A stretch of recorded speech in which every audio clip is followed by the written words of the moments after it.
होना चाहिए। तो इन्हीं ये जो फॉर्मूला यहाँ पर है, इसी सूत्र पर हम लोग ये उदाहरण देखते हैं। ये आपके बुक में दिया हुआ है।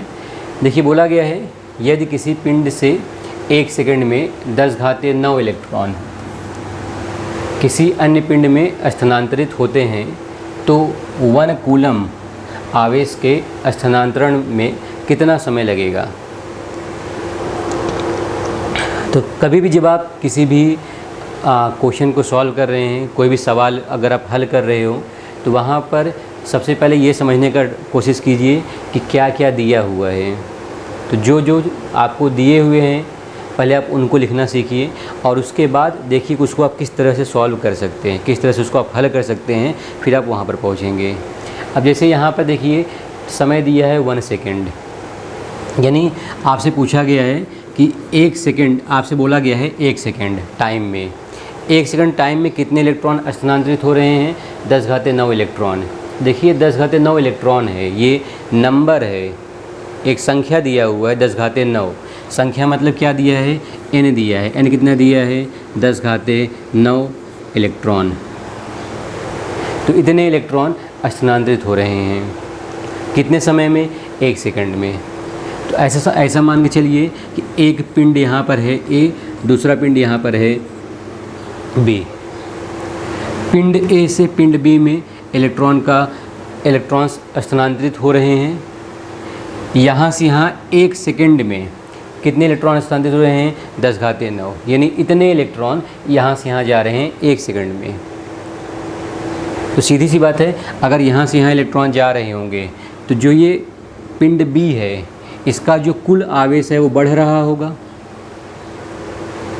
जैसे अगर यहाँ से यहाँ उतने इलेक्ट्रॉन आए तो फिर जो यहाँ पर आवेश हो जाएगा Q, वो हो जाएगा कितने इलेक्ट्रॉन्स आए, 10⁻⁹। एक इलेक्ट्रॉन के पास कम से कम कितना चार्ज का मात्रा होता है, तो आप बोलेंगे 1.6 गुणे 10⁻⁻19 कितना हो जाएगा, 1.6 गुणे 10⁻⁻10 कूलम। इसका मतलब कि अगर 1 सेकंड में यहाँ से यहाँ 10⁻⁹ इलेक्ट्रॉन आ रहे हैं तो इसका जो आवेश है वो 1 सेकंड में कितना बढ़ रहा है, 1.6 गुणे 10⁻⁻10। फिर अगले सेकंड में दोबारा 10⁻⁹ आएंगे तो फिर से बढ़ेगा, दोबारा आएंगे फिर से बढ़ेगा। तो पूछा गया है कि कितना समय लगेगा अगर जो ये आवेश है ये वो कितना हो जाए, 1 कूलम। तो जैसे 1 सेकंड में इतना आवेश बढ़ रहा है, तो इस आवेश को 1 कूलम होने में कितना समय लगेगा, वही पूछा गया है। क्योंकि जब यहाँ से लगातार इलेक्ट्रॉन्स आ रहे होंगे तो यहाँ पर आवेश क्या हो रहा होगा, बढ़ रहा होगा। तो 1 सेकंड में अगर आवेश इतनी मात्रा में बढ़ रहा है तो 1 कूलम तक पहुँचने में कितना समय लगेगा, वही आपसे पूछा हुआ है। तो यानी हमें जो Q का मान है वो कितना दिया है, 1 कूलम। तो चलिए इसको सॉल्व करते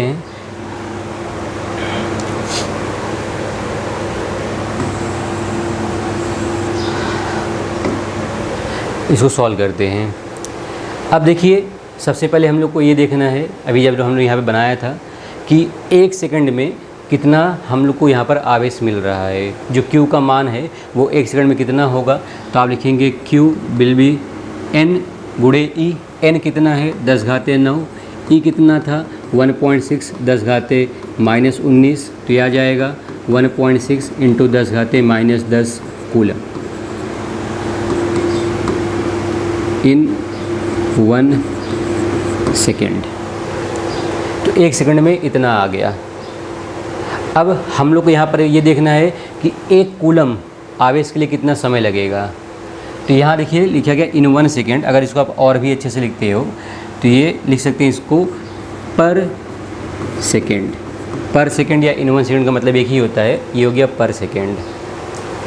तो यहाँ पर कितना हम लोग को चार्ज चाहिए, टोटल हमें टोटल चार्ज चाहिए, टोटल आवेश चाहिए 1 कूलम।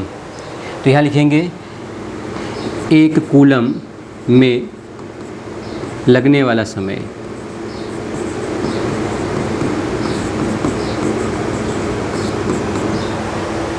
एक कूलम में कितना समय लगेगा हम लोग वो निकालेंगे।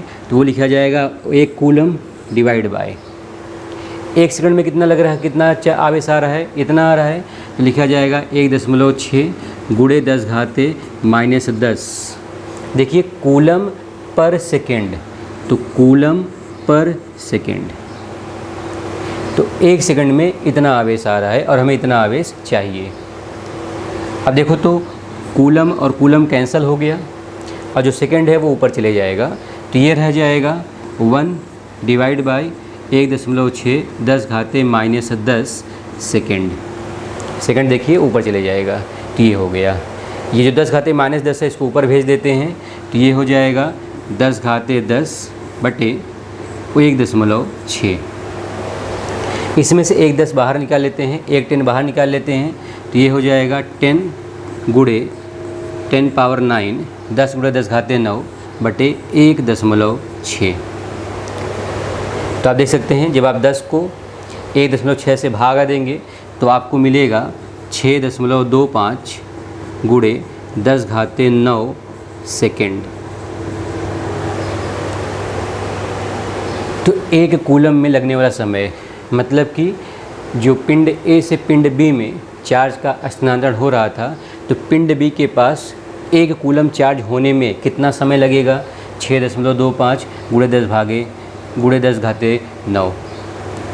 अब आप अगर बुक में देखेंगे तो उन्होंने इसको वर्ष में लिखा है, तो अगर आपको इसको वर्ष में लिखना है तो पहले पता करिए कि 1 वर्ष में कितने सेकंड होते हैं, तब आप इसको लिख सकते हैं। तो 1 वर्ष में कितने दिन हुए, तो आप बोलेंगे 365। 1 दिन में कितने घंटे हुए, तो आप बोलेंगे 24। 1 घंटे में कितने सेकंड हुए, तो आप बोलेंगे 3600। इसका मतलब 365 गुणे 24 गुणे 3600। जब आप इस पूरे को इससे भागा दे देंगे, यानी ये बटे 365 गुणे 24 गुणे 3600, तो आपको जो यहाँ पर उत्तर आएगा वो वर्ष में आएगा। अगर आप देखेंगे तो वहाँ पर लगभग 198 वर्ष के आसपास दिया है, बट वो बहुत ज़्यादा मैटर नहीं करता है। मेन आपको यहाँ पर जो तरीका है वो तरीका पता होना चाहिए। तरीका यही है कि पहले आपको समझना है कि क्या क्या दिया हुआ है, फिर आपको समझना है कि किस तरह से हम उसको हल करें। तो ये एक हो गया उदाहरण 1.2। इसके बाद देखते हैं एक और उदाहरण दिया हुआ है, ये 1.3। अब इसमें क्या बोला हुआ है, 1 कप जल में कितने धन तथा ऋण आवेश होते हैं। तो आपको धन और ऋण आवेश कितने होते हैं आपको बताना है। कितना बोला है, 1 कप जल। अब यहाँ पर 1 कप जल में, यानी जो वाटर बोला है 1 कप, उसमें कितना क्वांटिटी है, कितना मात्रा है वो नहीं बोला है। तो जैसे आपके बुक में दिया हुआ है कि 1 कप जल, 1 कप अगर वाटर है तो उसमें जो जल होगा वो लगभग 250 ग्राम होगा, तो मान लेते हैं 250 ग्राम। समझिए जो कप है जिसमें पानी भरा हुआ है वो पानी कितना है, उसका द्रव्यमान कितना है, 250 ग्राम, इतना पानी है। तो इतने पानी में धन और ऋण का आवेश कितना होगा वही हमें पता करना है। अगर मुझे आवेश पता करना है तो मुझे आवेश मतलब Q पता करना है। ध्यान रखिएगा, आवेश और आवेशों की संख्या दोनों में अंतर होता है। अगर बोला गया है कितना आवेश होगा, मतलब कि आपको Q पता करना है। अगर आपसे पूछा गया कितने आवेशों की संख्या होगी, संख्या पूछता है, तो जो स्मॉल n है आपको वो पता करना है, छोटा n। तो आप Q को क्या लिखते हैं, आप Q को लिखते हो, आप Q को लिखते हैं n गुणे E। तो जो इस n लिखा है वो आवेशों की संख्या है। तो आप कभी भी देखिएगा कि आवेश पूछा है या फिर आवेशों की संख्या पूछा है, तो ऐसा इसको आप हल कर सकते हो। तो यहाँ पर हो गया Q बराबर NE। तो आपसे Q पूछा हुआ है किसकी वजह से, धन और ऋण दोनों की वजह से। चलिए अब इसको देखते हैं। अब देखिए, अगर मुझे पता करना है कि कुल कितना आवेश होगा, कुल कितना आवेश होगा, तो मुझे सबसे पहले n पता होना चाहिए। मतलब मुझे ये पता होना चाहिए कि अगर 250 ग्राम वाटर है तो उस 250 ग्राम वाटर में कितनी संख्या में प्रोटॉन है और कितनी संख्या में इलेक्ट्रॉन है। तो मुझे वो संख्या पता होना चाहिए। तो कितने संख्या में इलेक्ट्रॉन है और कितने संख्या में प्रोटॉन है उसको पता करने का एक जो सबसे आसान तरीका होता है वो होता है मोल। केमिस्ट्री में आपने मोल के बारे में पढ़ा होगा, और वहाँ पर मोल को हम लोग M और कैपिटल M, मोल को कहीं कहीं छोटे n से लिखा जाता है, बट क्योंकि अगर अब मैं यहाँ ऐसा स्मॉल n से लिखूँगा तो आप यहाँ और यहाँ कन्फ्यूज़ हो जाएंगे, इसलिए मैं यहाँ पर इसको n से न लिखकर मैं इसको म्यू से लिखता हूँ। ये म्यू क्या बता रहा है? ये म्यू बता रहा है मोल। तो मोल का फॉर्मूला जो होता है वो होता है m बटे बड़ा M। ये m क्या होता है? ये m वो द्रव्यमान होता है जो दिया रहता है। जैसे यहाँ कितना दिया हुआ है? 250 ग्राम। तो छोटा m जहाँ लिखा है वहाँ पर लिख सकते हैं 250। ये बड़ा m क्या होता है? जो बड़ा m होता है वो किसी भी अणु का द्रव्यमान होता है। जैसे हमने यहाँ पर वाटर लिया हुआ है तो आपको पता है कि वाटर मतलब H2O। हम लोग मोल के हिसाब से बात कर रहे हैं, तो समझिए हम लोग 1 मोल, 1 मोल के बारे में बात कर रहे हैं। तो अगर 1 मोल है वाटर का, तो उस 1 मोल के लिए कितना अणु द्रव्यमान होगा, ये इसका द्रव्यमान कितना होगा? तो आप बोलेंगे वाटर है, तो वाटर में हाइड्रोजन के लिए होता है 2 ग्राम, क्योंकि हाइड्रोजन के इसमें 2 परमाणु, एक H और एक H। अगर 2 परमाणु हैं तो इसका 1 ग्राम और इसका 1 ग्राम कितना हो गया? 2 ग्राम। और ऑक्सीजन का, तो ऑक्सीजन का हो जाता है 16 ग्राम, तो कितना हो गया? 18 ग्राम। तो अगर हम लोग मोल के हिसाब से बात करें तो हाइड्रोजन का जो वाटर यहाँ लिया गया है, जल, इस वाटर का जो द्रव्यमान होगा, अणु द्रव्यमान, वो कितना होगा? 18 ग्राम। तो यही 18 ग्राम हम लोग यहाँ पर रखेंगे। तो अगर मेरे पास 1 मोल जल है तो उस 1 मोल जल का जो द्रव्यमान होगा वो द्रव्यमान 18 ग्राम के बराबर होगा, जो हम लोगों ने यहाँ पे रख सकते हैं, यहाँ पर बड़े m की जगह पर। और इसी को लिखा भी जाता है N बटे Na। जो अपना मोल है उसको हम लोग ये भी लिखते हैं। यहाँ पर बड़ा N क्या है? यहाँ जो बड़ा N है वो बताता है कितने नंबर ऑफ अणु होंगे। जैसे 250 ग्राम है, तो इसमें अणुओं की संख्या कितनी होगी, कितने H2O होंगे, वो हम लोग यहाँ से निकालेंगे। और Na आपको पता होगा एक नाम होता है एवोगैड्रो नंबर, एवोगैड्रो संख्या। तो जो ये एवोगैड्रो संख्या है वो Na के बराबर होता है, और इसका मान कितना होता है? 6.02 गुणे 10⁻23। तो जो ये है m बटे m बराबर n बटे Na, इसकी सहायता से 250 ग्राम पानी में कितने H2O के अणु है उसको हम लोग निकाल सकते हैं। तो इसको आप लिख सकते हैं बड़ा N बराबर m बटे कैपिटल M गुणे Na। बड़ा N क्या बता रहा है? 250 ग्राम वाटर में वाटर के अणुओं की संख्या, कितने H2O हैं वो यहाँ से हम लोग को पता चल जाएगा। अब देखिए ये दिया हुआ है 250, जो मास दिया हुआ रहता है, जो द्रव्यमान दिया रहता है वो यहाँ जाता है, बटे 1 मोल के लिए अणु का द्रव्यमान कितना होता है? 1 मोल के लिए अणु का द्रव्यमान हो गया 18 ग्राम वाटर के लिए, गुणे ये कितना हो गया? 6.02 गुणे 10⁻23। तो आप यहाँ पर बोल सकते हैं कि अगर 250 ग्राम वाटर है तो उस वाटर के अंदर जो वाटर के अणु होंगे वो इतने होंगे, इतने। ये संख्या है, इसको आप गुणा भाग कर सकते हैं।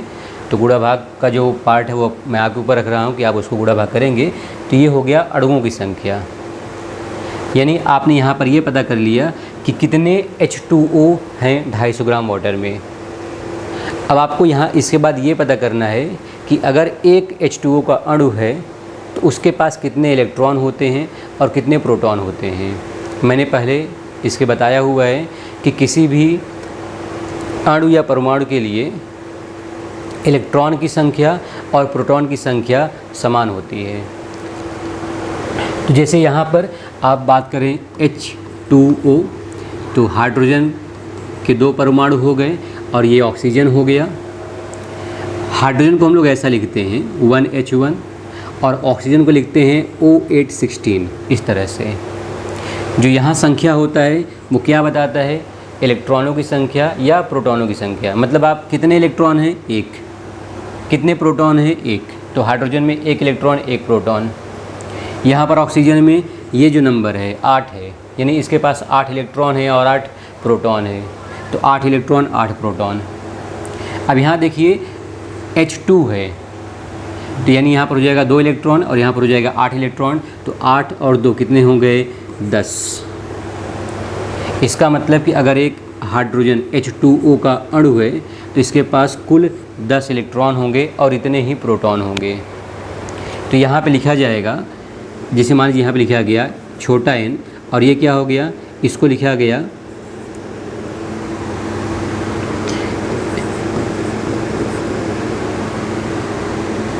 यहाँ धन और ऋण बोला गया, तो हम लोग धन और ऋण लिख लेते हैं। तो ये स्मॉल n हो गया ऋण आवेशों की संख्या बराबर ऋण आवेशों की संख्या।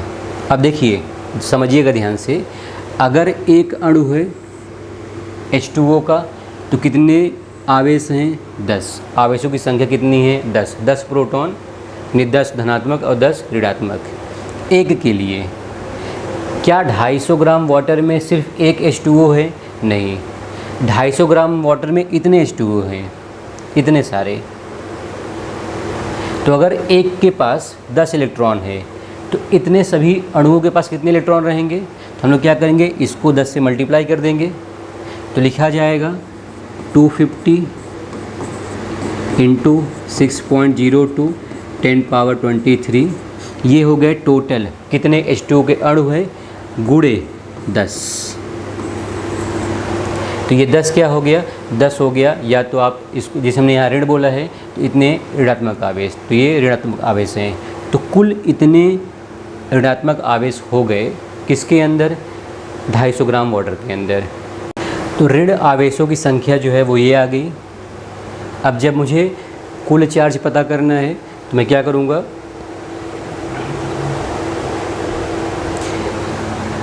अब लिखा जाएगा कुल चार्ज बराबर NE। N देखिए यहाँ से लिख सकते हैं, कितना हो जाएगा 2 फुट 6.02 10⁻23 गुणे 10।